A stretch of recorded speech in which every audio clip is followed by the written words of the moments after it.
there's a distance between us. It's getting hard to reach out. Haven't seen you in seasons, but all I hear is your voice. I know my limits, you can break me down, but I'll stay till the finish line. And I've been counting minutes for quite some time now, just to see you again.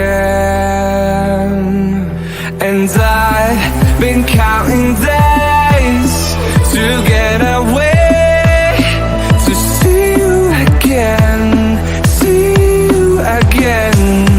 Been fighting ways to get away, to see you again, see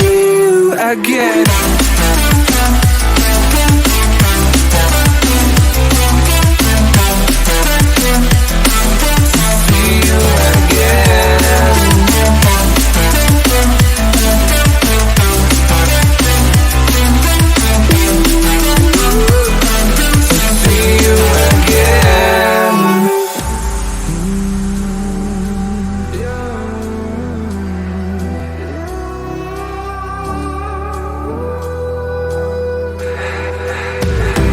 We got millions of reasons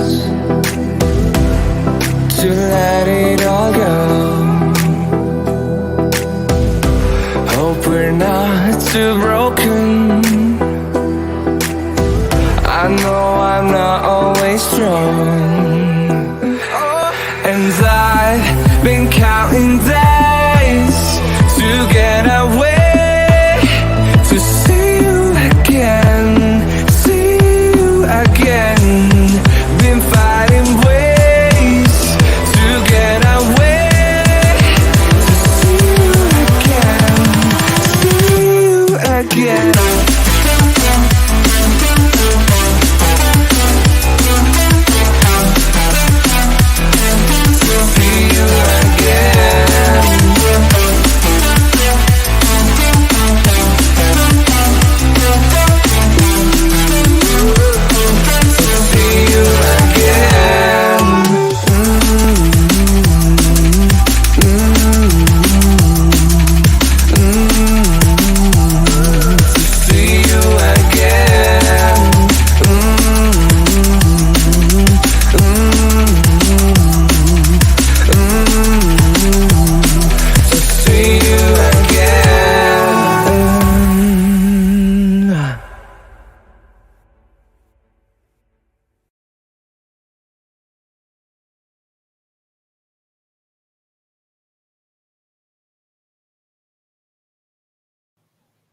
What's going on, everybody? Welcome to the GSN College Podcast. I'm your host, John J. II, here with Musa and Cody Almasy.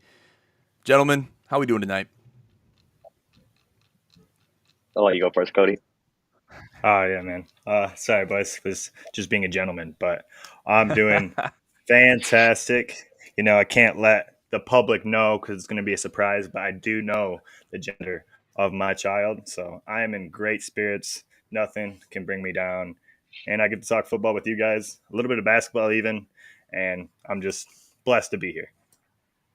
That's awesome. Musa, how you doing, buddy? I'm doing great. I mean, it's the last day I can actually be outside today, so change of scenery, enjoying the 60-degree weather while it lasts. Tomorrow's the last day of it, and gonna miss it. Yeah, amen to that. I was outside for the better half of the evening today, and it was just 70 degrees. I thought summer was coming back. I thought we skipped winter entirely, and it was a beautiful thing. Cody, congratulations on finding out the gender of your child to be. My boy is shooting. Shooters shoot, and I said that in the chat earlier this week, and it's gonna be a son. And I feel like I just let the dog out of the bag right there. But he's going to have a son. And I guess, Cody, let me ask you that. It's got to be a crazy feeling. How do you feel about that, man? Yeah, it's crazy, man. I'm just super excited to start this next chapter of my life, bring a a baby into the world. Me and my wife's first, and we're over the moon, man, and got a great family and support system around us. But yeah, we're blessed, as I said earlier. That's awesome, brother. Congrats to you and your wife and your entire family for that news. That's awesome. Let's get into it, boys. Let's talk about some college football. So, obviously, we got a couple games left of the season. We're getting towards the end. We're getting towards the conference finals for a lot of these different conferences. And the CFP outlook, it's looking a little bit tighter. It's looking a little bit, it's coming into view a little bit more. And there's a lot of shifting still that can happen. That's the thing, is there's a lot of shifting that has happened since the early predictions, especially with our own predictions over here at GIN, talking about the CFP outlooks. We do top 6. We do that, extra 2 teams, because you never know. Those 2 teams could come back in. You never know. Those 2 teams could also leave and exit the top 6, as we've seen happen in this past couple weeks. So we'll start with the Big 12. Let's talk about the Big 12. We got a big game coming up. We're going to talk about it in a little bit. But you got TCU and Texas, Baylor, and Kansas State sitting at the top 4 spots in the Big 12. Cody, I'll start with you.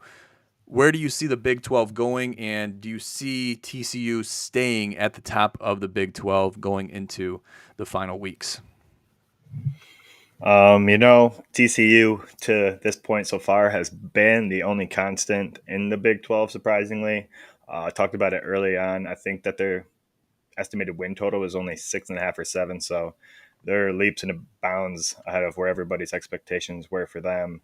And I don't know if they can keep it going. I think that there's still some more chaos to be had. We'll talk about it a little bit later. As you said, big game for them, in-state matchup looming this weekend. But I think that, one of these other teams is going to be able to take advantage of the chaos. Because if it stays how it is, the matchup this weekend between Texas and TCU will be the Big Ten championship. So I'm not sure if it's going to remain that way. If the Big 12 stays how it has been all this year, this volatile, then I still be playing the Big 12 championship. But we'll see. TCU right now looks really good, and I can't knock them for it, but I just don't know if it's going to stay that way. Musa, what about you, brother? How are you looking at the Big 12? Do you think TCU is going to stay at top? The Horned Frogs, they got the Longhorns this weekend. It's going to be a big matchup. That's going to shift some things. And Texas is favored. I'll just put a little bit of a teaser out there. We'll talk about that game here in a little bit. But Texas and the Longhorns are favored by a touchdown. Can TCU hold on and stay at the top of the Big 12, or is there going to be some shifting going on as we get further down the pike here? I think Texas takes this one, and I want Texas to take this one. And it'll change the college football playoffs outlook a lot. I think if TCU loses, we can make a case for Michigan and Ohio State to be in this college football playoffs if they have a very, very close game here in 3 weeks. So for the sakes of the college football playoffs and hopefully seeing a Michigan Ohio State in the playoff, I want TCU to lose, and I think Texas will get things done. Musa wants some Big 12 chaos. I love it. Hey, we love chaos Better over for the here. viewers. It's our middle name. We love controversy, as everybody knows. If you're following GSN, if you follow Gin Pros for any amount of time, you know that we love controversy. We love seeing things stir the pot, whatever it is. If the pot gets stirred, we like it. We've already seen that happen a little bit with Tennessee losing and basically getting knocked out of the top 6, or not the top 6, but they've been shuffling down a little bit. We've seen teams like Clemson get knocked out after their loss against Notre Dame. We'll talk about them here in a little bit as well. But Kansas State is they're the truth as well. And Texas with a big win over Kansas State, 34-27, knocked them down a little bit in the Big 12 standings. They still sit as a ranked team in the Big 12, but they're kind of out of the question as far as the college football playoff is concerned, or even the top 6. They're going to be way down from this point on. So that's just something you got to look at. Kansas has shown their teeth. They're a true team too. Baylor, they get Oklahoma, and they win against Oklahoma and the Sooners. So that's a big win for Baylor. Still sitting there 4-2 in the conference. So they're not going to be in the question. They're not even ranked. So they faced some troubles, some trials, some tribulations. But as far as TCU is concerned, they've been flawless. So that's what we're looking at. And the Big 12, there's still some room for shifting in the Pac-12 or Big 12 rather, and we're gonna hopefully see some more shifting going forward. Maybe not. Maybe the TCU Horned Frogs will sit at the top of the Big 12. With a win this weekend, they will stay at the top, and they will get a berth into the conference finals for the Big 12. So we'll look forward to that in this coming weekend. Let's move forward, though. Let's talk about the Pac-12. So we got Oregon and the Ducks sitting at the top, 6-0 in conference play. They're playing well. They're doing good after that first loss in the beginning of the season.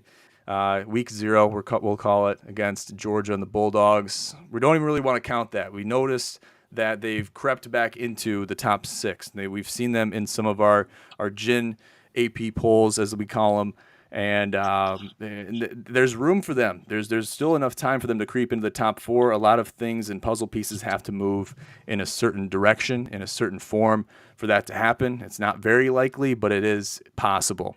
So, Cody, let me ask you this. How do you feel about the Oregon Ducks? Do they have the longevity? Do they have the purpose to continue to win and to stay at the top of the Pac-12? Or do they not have it in them? To me, the Pac-12 looks pretty, across the board, pretty mediocre. I mean, I don't want to take anything away from some of these teams, but they've all shown big flaws throughout the season, like Washington, Utah, UCLA, and even the 8th-ranked USC Trojans have really shown some vulnerabilities against some of these lesser teams that I just listed. And right now it's looking like a collision course for the Ducks and the Trojans, but the Pac-12 championship is played at the home team's stadium, so it's going to be tough for the USC Trojans to win in against the Oregon Ducks, and especially at home, they're pretty unbeatable. And Bo Nix, since that first game as a Oregon Duck, has looked lights out, man. We've seen all signs of good Bo Nix, no bad Bo so far. And it's going to take another dominant team like Georgia maybe to humble them again. And I don't see it happening anytime soon. They're looking too good. And I think they got that little bit of that Bulldog blood in them. Dan Lanning, the head coach, comes over from being a defensive coordinator over there. My God, the streets of Ypsilanti, man. Wild. But it's a Wild West out there. Holy shit. Damn. It's like a drag strip. Yeah. All right. So maybe you guys want to speak about your perspectives of the Big 12 while I close my window here. Yeah, Musa, tell me how you feel about the Pac-12. Can Oregon stay atop the Pac-12 and hold off USC? It's looking like a USC-Oregon matchup. If anything can happen, though, UCLA or Utah can creep their way into that number 2 spot. How are we feeling about the Oregon Ducks? Obviously, they got a big game this weekend. Shouldn't bring them too much trouble, but we'll talk about that one here in a little bit when we talk about the previews. But tell me how you feel about the Oregon Ducks. Do they have the longevity to make it the distance? Yeah, I think the Oregon Ducks are going to close this out. They have Washington and then Utah coming up, 24th ranked team in Washington, 13th ranked team in Utah. So definitely not easy games, but they should be able to handle business pretty easily and clear this out and close out this division for them.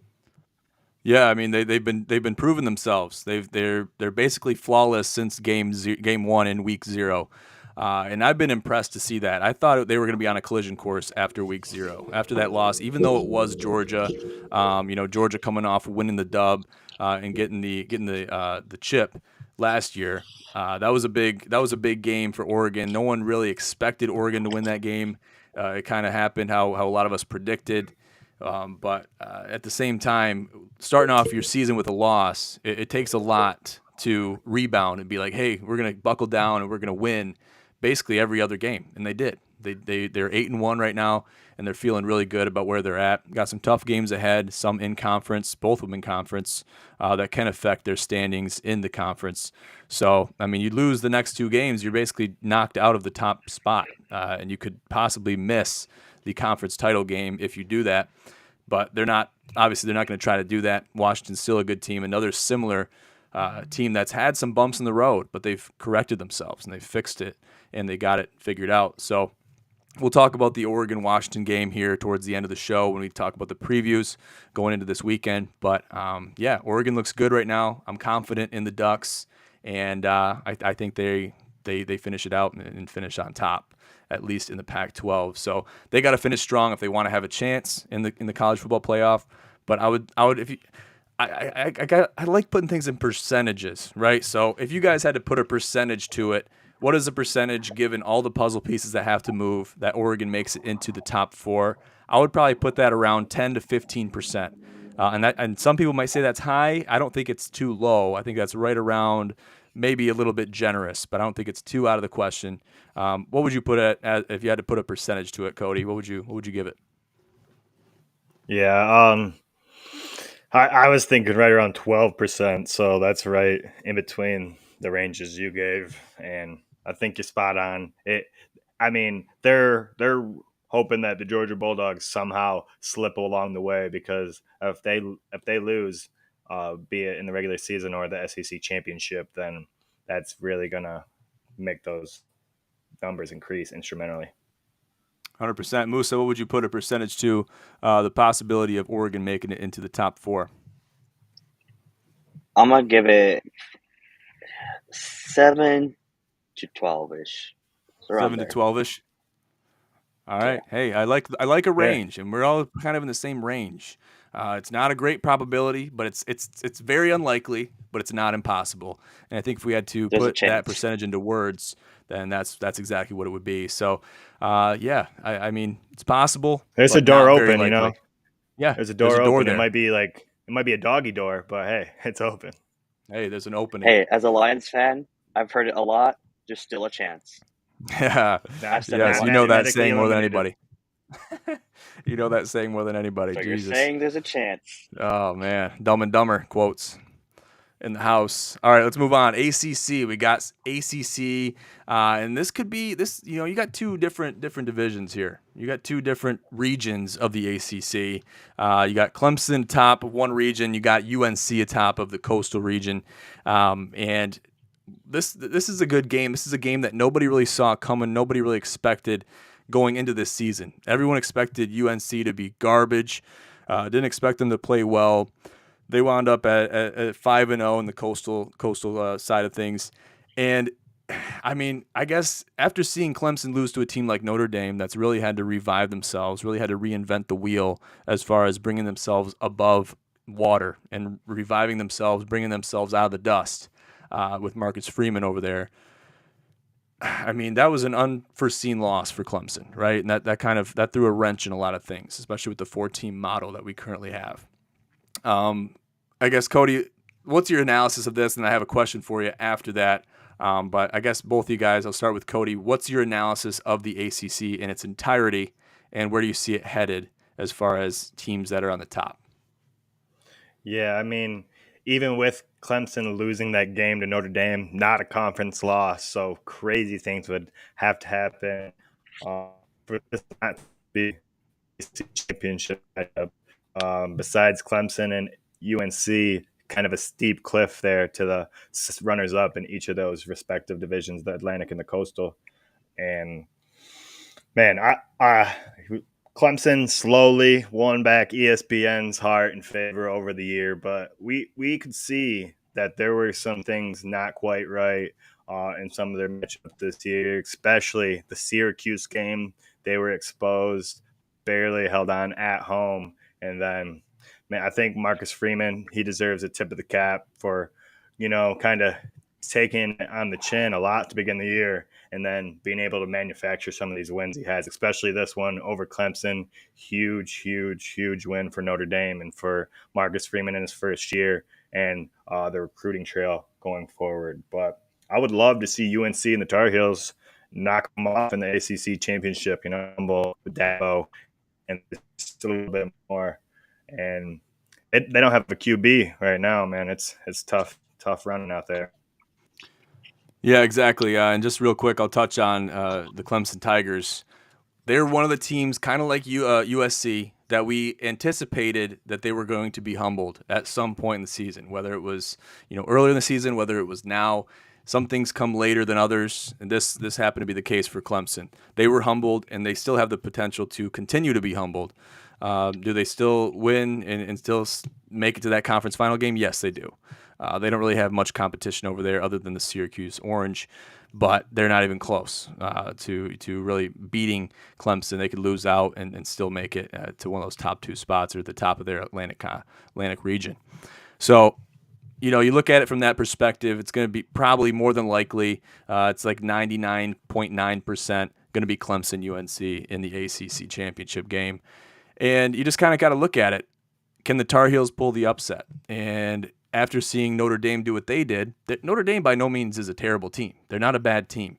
They are still figuring things out, chemistry-wise, coaching-wise, that connection there and getting things done on the field, both offensively and defensively. It's going to take time with Marcus Freeman and that team to figure those things out, right? It's going to take a while. So it's just one of those things you got to focus on it, and you got to look at everything that's happening, and you got to look at it from that perspective. So just take it with a grain of salt and move on from there. Musa, what's your take on Clemson, UNC, and how do you feel about Clemson and their loss against the Notre Dame Fighting Irish this past weekend?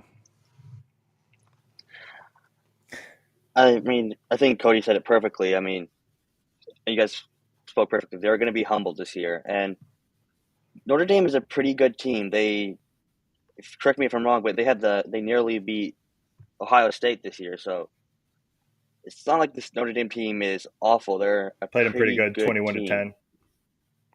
Yeah, 21 to 10 against Ohio State. So it's not like Notre Dame is some unranked super bad team that they took a loss to, but I think you expect more out of the Tigers, but like Cody said, they don't have a quarterback. I'm sure you've seen the graphics that Cody has made about the stats on their quarterback, and it just hasn't been impressive from him. He isn't a good QB, so I think if Clemson is able to get some QB commits, they might be looking decent for the years to come.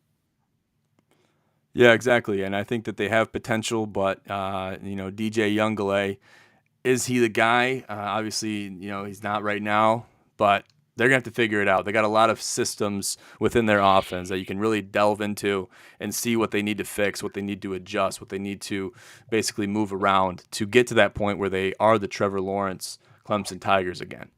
They have some they have some distance to cover to get to that point. That's why I thought they would be humbled earlier in the season than they were, even with DJ in there. And unfortunately, they weren't. To my projections, not unfortunately for them, but and it wound up coming later with their game against Notre Dame, and they lost. And it is what it is. But move on, and you got to look forward basically for this Clemson UNC game. What are the odds? What are the spreads? And see if UNC has a chance. And if they do, then pull the upset, and then you can go into the postseason, into the off season, and be able to tip your cap to your season and be happy with what you produced. So it's all up in the air right now, but obviously Clemson is out of the running for the CFP with that loss to Notre Dame, and they got to keep their focus on the season next year. So it just is what it is. Got to focus on the future. So with that, DJ Youngale and the Clemson Tigers earn the shot of gin for tears. You're not drinking gin in this regard, in this mindset. You're not drinking it with a good mood, right? You're feeling bad. You're down on your luck, type of thing. So it's just one of those things. They were on the clock to get humbled, and they found that humbling mentality. They found those humble feelings in South Bend. And that's just how it had to happen. And it was written in the stars, really. I mean, did we see this coming, Cody? I mean, did we expect Clemson to be humbled at some point? Maybe earlier than later, but did we expect this to happen? Yeah, we didn't know exactly when it was going to come, whether it be earlier on against like NC State, almost to Wake Forest. Syracuse was undefeated coming in. And if it wasn't then or now, we knew it was going to be in the college football playoffs. If they did find their way there because of their strength of schedule and just the route that they have, they would have been humbled by those superior opponents that were deserving of a top 4 spot. So if it wasn't coming now, it was coming later. So it's better to get out of the way so we don't have to watch that kind of football come playoff time. Yeah, exactly. Get them weeded out before the CFP because we only want to have the best of the best in there. And you're going to have teams that are sitting close to the top have to get humbled. And you'd like to see them get humbled before they get to the CFP. And some of these teams might even get fortunate enough to be humbled, but they're not going. It's not going to affect their CFP hopes. Teams like Tennessee still have potential. But you look at a team like TCU, if they lose, they're probably out of it, right? They're going to be knocked down to, they'll be lucky to still be in the top 10 if they lose. So it just depends who you lose to and depends where your standing is and things of that nature. So we'll see, and we'll be focusing on the Clemson Tigers as they approach their postseason and the ACC championship game as predictions come closer and they draw nearer. Let's move on to the SEC East.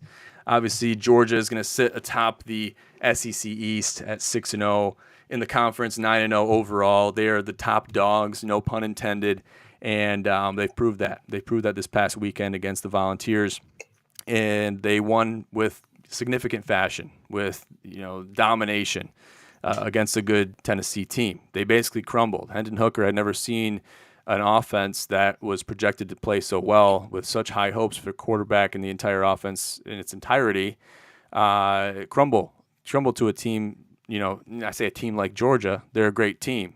But Tennessee, at least what we thought, after beating a team like Alabama, we expected them to at least give it a good fight. Maybe lose to a touchdown and a half or whatever, but it was a significant loss there. And they pulled away. They basically in the second half, the Tennessee offense was non-existent, and that was unforeseen to me. So I guess if I had to ask you guys this, I'll start with Cody. What did we see in that game that really shed some light? Because Tennessee, no matter how you look at it, they were humbled against Georgia, and they did lose to a good Georgia team. But did we expect that to happen the way it happened, or did we not expect that? I didn't. Personally, after being humbled by the Bulldogs last year in the CFP, just looking so dominant against my Wolverines, I was really hoping that this was not the same Georgia team. Games against Mizzou and Kent State kind of made us believe that might be the case. But yeah, Saturday they reminded the nation why they are the defending champions and made the number one offense in the nation look like a Pop Warner team, man. It looked like a youth football team out there, and not a good one. Georgia Bulldogs and Stetson Bennett looked phenomenal, man. Stetson Bennett, an under the radar quarterback, just doesn't get the praise that all these other guys do, but he makes it happen day in and day out. He got the shot of gin for cheers this week. It seems like each week we do the shot of gin that there's a new QBR, but that's just because new high QBR, but that's just because the top of the fold is rising to the top and playing that elite type of football. Hendon Hooker, 98.1 QBR, highest of the year as far as shot to gin go, and the dude is elite, man. And I think he said he's coming back for one more year at Georgia, so he's not going anywhere. The Tennessee Volunteer fans got his number somehow. They leaked it, and he was getting calls all night, blowing up his phone. They were trying to throw him off so he wouldn't play. His first touchdown he throws gives the Tennessee fans a little phone call sign, and that's the picture I use for the shot of gin graphic, man. And masterclass troll, and above and beyond for the Georgia Bulldogs, man. There's some great football played in the SEC this weekend.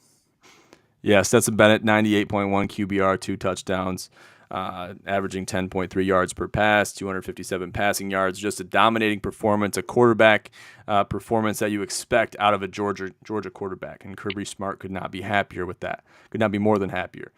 So we expected Georgia to win. I think a lot of us expected Georgia to win. We expected it to be a little bit closer game, maybe a touchdown differential, maybe a field goal, but nothing like we saw this past weekend. Just an overwhelmingly dominant performance, and I don't see them really being stopped by anybody. Musa, what's your take on the Georgia Bulldogs this year? I mean, like Cody said, putting 34-11 against that Michigan team that was looking so strong, crushing our dreams. And it really made us question, is Michigan ready to be in the football playoffs as a Michigan fan? So seeing them dominate, when you have to stoop so low to leak someone's number and try to mess up his sleep to get an advantage, and he still puts those numbers on you. You just gotta respect it, and that's a whole new low for something for like fans to do, and he still did that to you guys. So kind of embarrassing on the part of leaking someone's number, trying to get an advantage, and him destroying you guys. 100%. Yeah. So Georgia sits atop of the SEC East at 6-0. Tennessee is out of it, and they're going to claim that spot in the SEC East. We already knew that. We could probably predict that going into this season. And then LSU with an unforeseen comeback of their season after losing to Florida State in the beginning of the year, and moving on and doing what they had to do. And they got the win against Alabama, and that's big time for Brian Kelly. And we didn't expect that from Brian Kelly at the beginning of the season. We expected woes. We expected failure. And we didn't see that. We saw him prevail, and we saw that LSU team prevail. We saw the coach Ogeron. We saw the Ed Ogeron LSU Tigers kind of reemerge from the depths. So, Cody, you want to speak a little bit to that? What did LSU have to do to reemerge as a win-now program, and how have they reinvented themselves as far as a winning program is concerned? Yeah, we gave Marcus Freeman some props. Brian Kelly's one up him a little bit, I mean, he did go to LSU, which gave him a little bit more money, and he has a little bit more access to recruits down there than he did in Notre Dame. But to see what he's doing, he had to take it on the chin early after losing to Florida State. Then they lost to Tennessee, and just he has haters, and they're ready to come out of the one word.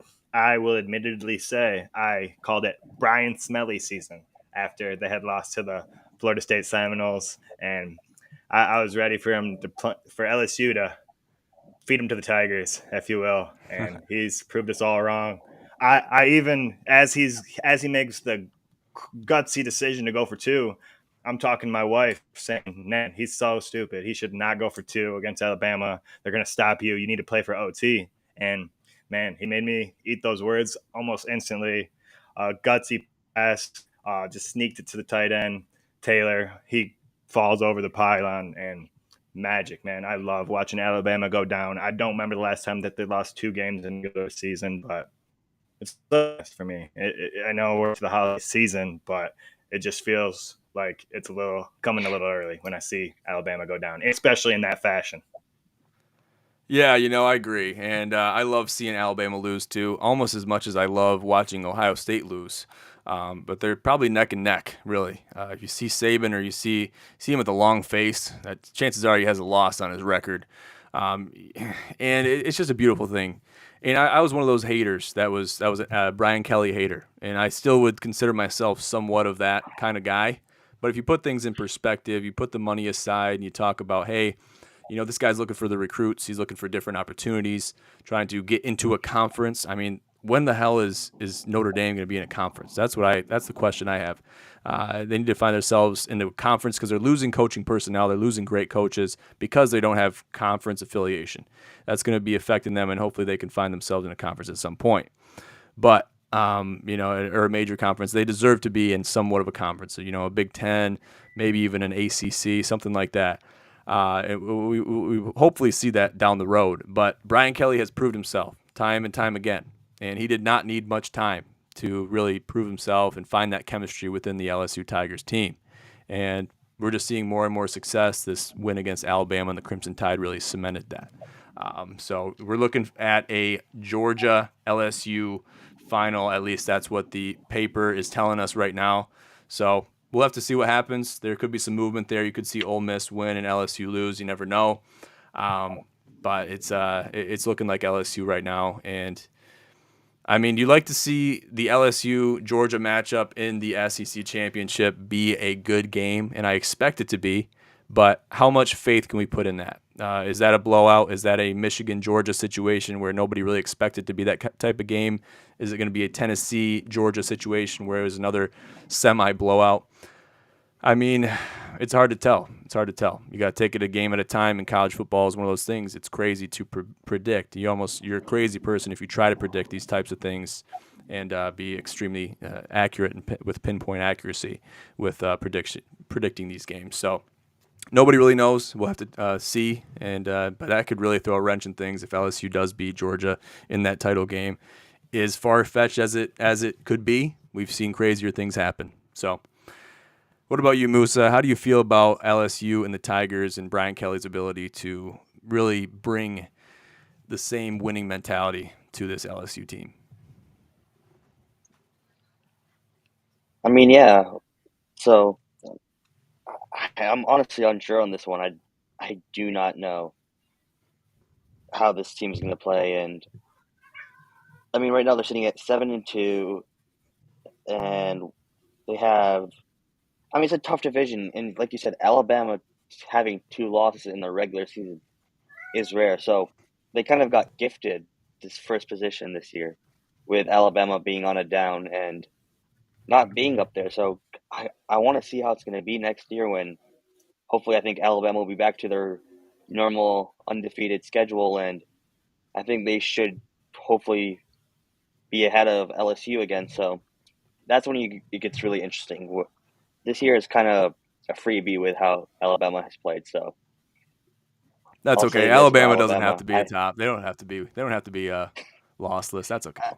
I, I just it's I'm just saying it's a gift having Alabama be not undefeated and not be in the college football playoffs talks. So I also have to say shout out to my high school kicker who had the choice between Alabama and Michigan and chose to commit to Michigan and Wow. just got nominated All American to play in the bowl this upcoming December, the Army Bowl. So gotta say he made the right choice looking Nice. back on it last year.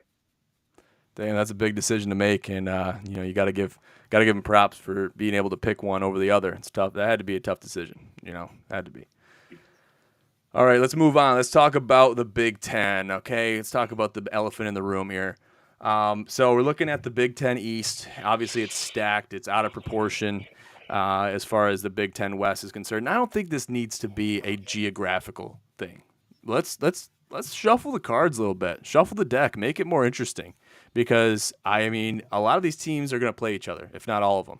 Okay, when you get into conference play, you're going to be playing 90% of these teams if you're in the Big Ten, whether you're in the Big Ten West, Big Ten East, no matter what.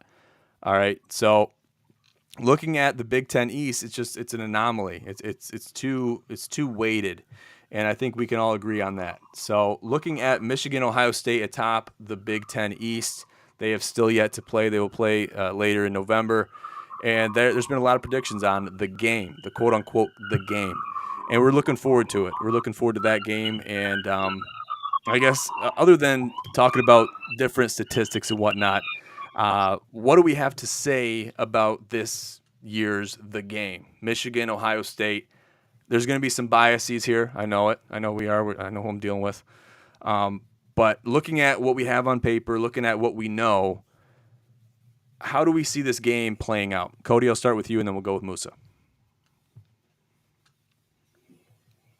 Yeah, man. Like a lot of variables that are going to go into it. Definitely not in Michigan's ideal location, being in Columbus. Don't want to be on the road. The Buckeyes have looked dominant at home this year. We're hoping for some inclement weather because that's what helped us take the North last year, beat them 42-27, and they looked terrible in the weather on Saturday against Northwestern on Lake Michigan there in Evanston, Illinois, suburbs of Chicago. And it gets rough there. And C.J. Stroud, California boy, he's not ready for the storm, man. And I think Michigan's defense is going to act as a storm, no matter if it's sunny or not, and just cause them some troubles that they're not used to having. Both teams have had easy schedules, so as much as I would love for it to be a defensive game, I think there's going to be a lot of scoring involved.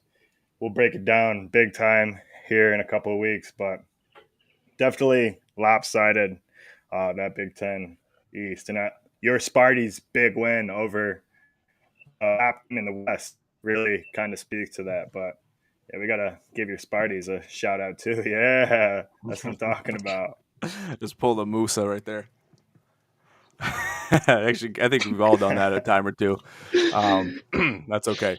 Hey, But yeah, big win I for mean, the I do it every Sparties. Big week. win for the Sparties. Moose, I want to get your take on the Ohio State-Michigan matchup, the game without biases included. Let's look at what's on paper, and it's going to be really hard to do. Is Michigan the better It's a team? Can tough they one. pull this win? In the shoe? In the shoe. We're playing the shoe this year. Maybe inclement weather comes into play. Hopefully it does. I want Yeah. Michigan to win this So game more than any other game. Go ahead.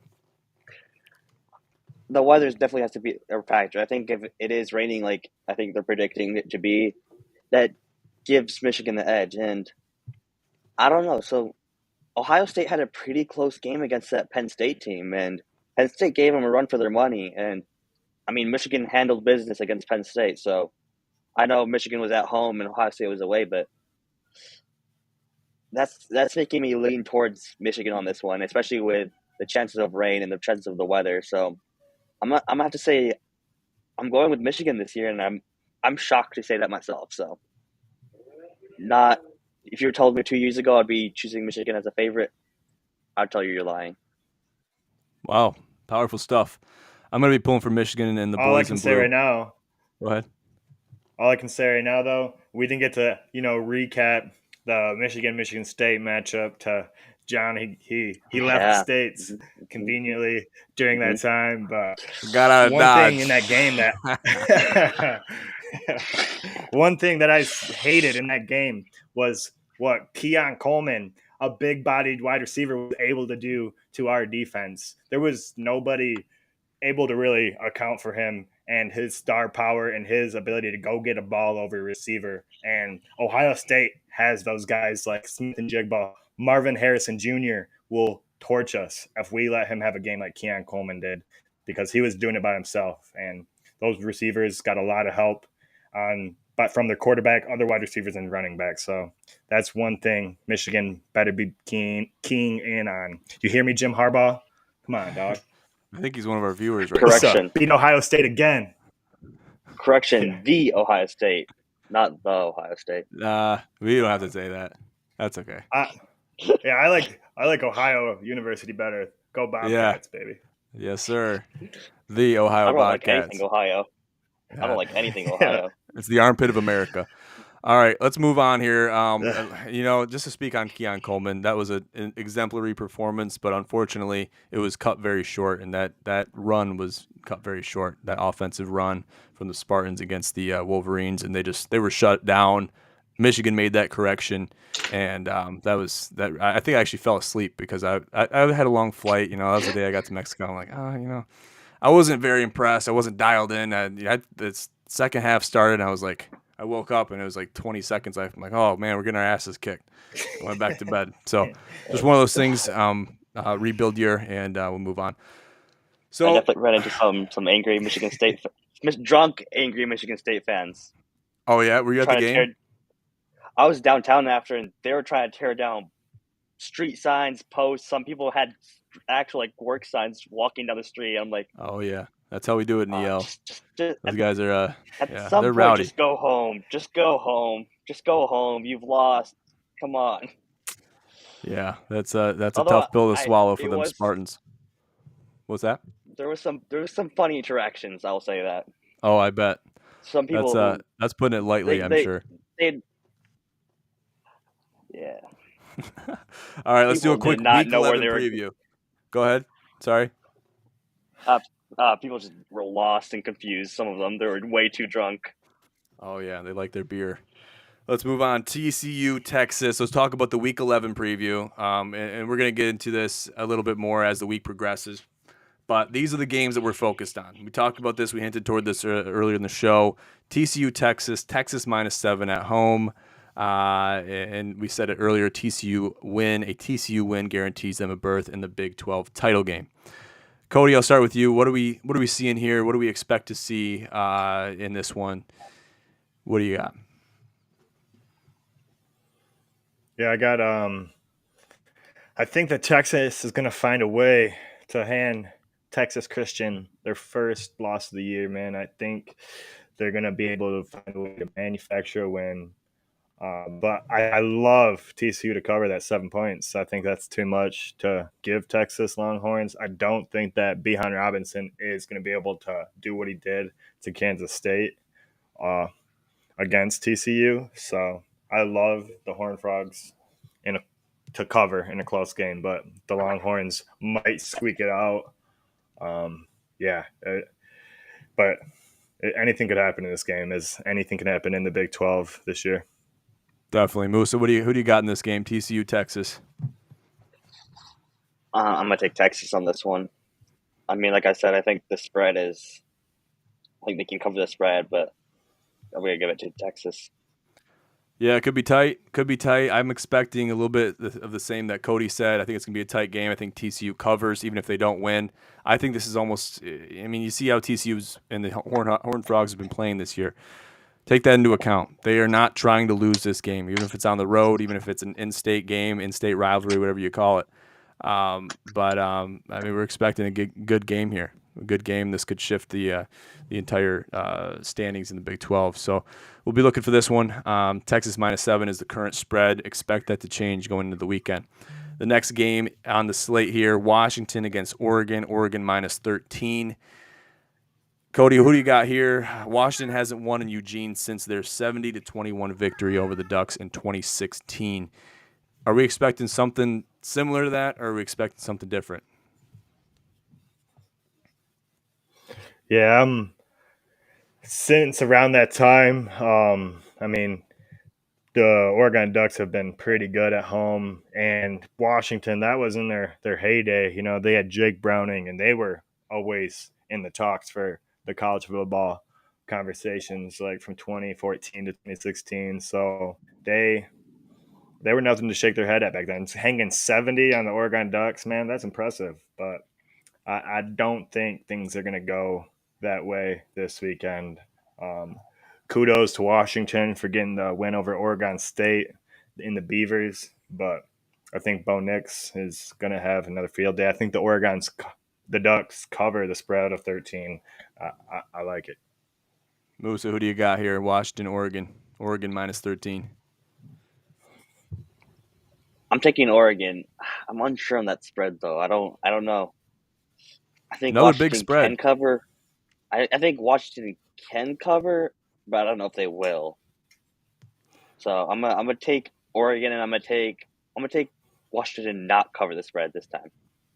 Yeah, another fun fact here. Oregon quarterback Bo Nix has been placed on Heisman watch after being only the second player in FBS history with 2 passing touchdowns, 2 rushing scores, and a receiving touchdown in a single game.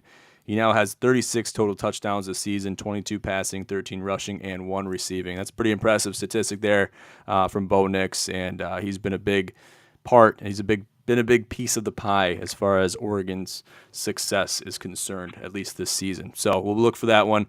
If I had to make a pick, I think Washington covers this game, even if it's in Eugene. But at the same time, Oregon could pull away. I'm going to take Washington +13, though, on paper as it stands. If you can lock that in, it might get down to 10 before the weekend hits, or 9.5. I can see that happening real easy, just to kind of seal the gap there and really close in on that spread to make it a little bit more enticing for both sides. So we'll have to see what happens there. Moving on to the final thing. What's that? Go ahead. I was gonna say if the spread was 9-10, I think Washington covers that one. Just 13, yeah. I don't know if they cover 13. Yeah, it's just one of those things you expect it to kind of condense. You expect it to kind of get closer to the mean there. So that's what I'm expecting, and we'll probably see that. That's my prediction at least. So we'll have to see how that pans out. Moving on, let's talk about college basketball as it approaches. It's getting back into the swing of things. We've seen some early games happen this week already. This Friday, MSU will take on the number 2 Gonzaga. The Zags on the Navy aircraft carrier USS Abraham Lincoln in the Puritan Armed Forces Classic at 6:30 p.m. in San Diego. We haven't seen this game in a while. With COVID and things of that nature, we haven't seen it.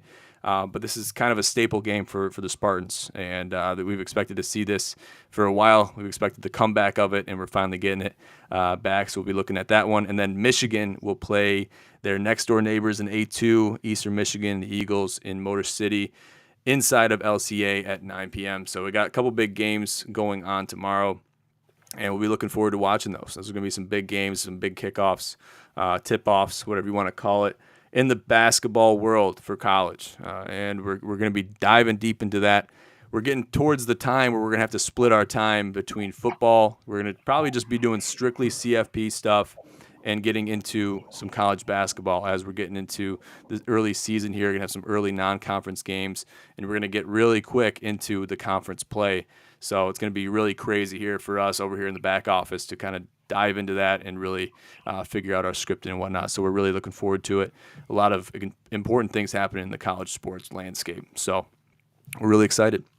Good stuff. Good stuff. All right, guys. Well, that brings us to the end of the show. Do you have any final words before we sign off today? Cody, I'll start with you, and then Musa. Yep, just want to end it with a little praise for my Eastern Michigan Eagles. With their win over the Akron Zips, they receive bowl eligibility, and we're going bowling for the 4th year in a row. And yeah, man, I'm just excited for the rest of college football to play out. Yes, sir. Yes, sir. Musa, what do you got for the people? I mean, yeah, I'm excited for the Eagles. Hopefully they get that Big Ten matchup because that'll be a great game to watch. And hopefully TSU Quick lane loses. bowl. So like I was alluding to earlier, I would love to see a Michigan-Ohio State playoff. So hopefully that happens. Yeah, we'll see what happens. I mean, I would say that's kind of unlikely, but nothing's impossible. When it comes to the CFP, nothing is impossible. I think once we get to that 12-team model, that's going to be teased in 2024. That's going to be a talking point here on the podcast, ladies and gentlemen, everyone listening now and later. That's going to be a talk of the town. We've been talking about that. We've teased it as an opportunity for the CFP to expand to teams that maybe didn't make it. Maybe they caught some bad breaks or whatever. So look forward to stuff like that as well to be talked about and discussed here on the GCP. Look forward to it. And yeah, I'm looking forward to this season of college basketball. It's starting to tip off tomorrow. And for real, I mean, we've seen some games happen already, but it's tipping off for real. It's happening, and we're already towards the end. We're towards really close to the last 3 holes. I would say I compare everything to a match of golf, right? We're in the back 9 of the NFL season. We're on the last couple holes for the college football. So still got conference play. Got three games left in the regular season. Still got college play, conference play, and we got the CFP to unfold. Got bowl season. So I'd say maybe we're on hole 12, hole 13. We might have 5-6 holes left. So I'm looking forward to it. A lot of exciting stuff happening in the college sports world that will be unfolding. We'll be there to cover it every step of the way. But thank you guys for tuning in tonight. Make sure to follow us on Instagram at Gin Sports Network, at Gin College, and at Gin Promotions. Follow us on Twitter at Gin Pros, and follow all of our socials that will be posted below the podcast in the description. Thanks again, guys, for looking at us for this long, listening to us wherever you're tuning in at. I'm John J. II with Musa and Cody for the Gin College podcast.